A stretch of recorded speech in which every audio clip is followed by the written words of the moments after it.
گاهی توی زندگی اتفاقایی پیش میاد که شاید در نگاه اول سخت و دردناک به نظر برسن،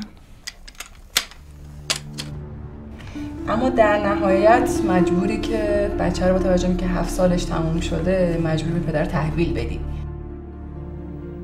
عدالت دستشه. دید من خوابم بود، پا میشه میاد میره اسید و ماشین ور میداره و توی خواب از ناحیه سرم میریزه و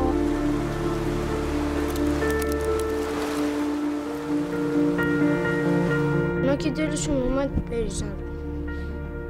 میگم پسرم خودم بکش باید برو حق بگید تن خدای کار نبود. قاضی پرونده باید از اقوامش نزدیکاش اسید پاشی بشه، این درد کاملا احساس کنه که به راحتی بتونه حکم بده.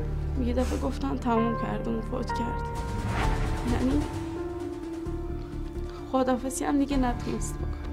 شب نماز گلگلی دستای ناز و توپلی دستامونو میبریم بالا میگیم خدا دوست داری دستا امیدی نداری.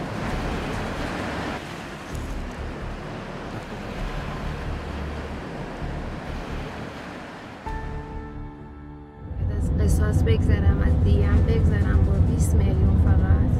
یعنی آخرین حرفیه که زدن دیگه. اگر قبول کردی زنگ بزن، اگر قبول نکردی بچه رو میگیری میبریمش، بعد تو برو هر کاری میخوای بکن.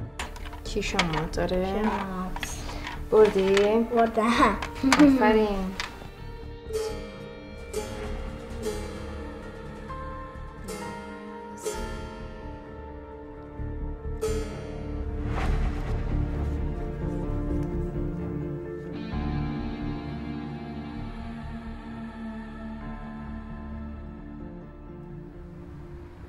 ماسما جان چشه راستت که نمیبینه؟ نه نورم نمیبینم. گفتی مقارنه شکل‌دار بیشتر اون رشته یا دوست داری نه؟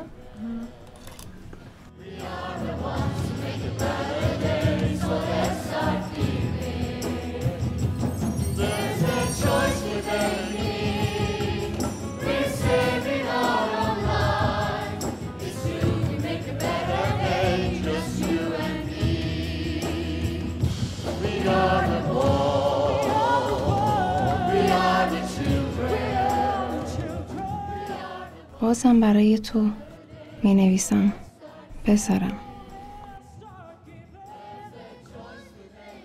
دردهایی هستن توی زندگی که باعث قوی تر شدن آدم میشه. خیلی از زیبایی ها رو نه با چشم، حتی توی تاریکی میشه حسشون کرد. زیبایی‌هایی که نمیبینم الان خیلی زیباتر از قبل به نظر میرسن.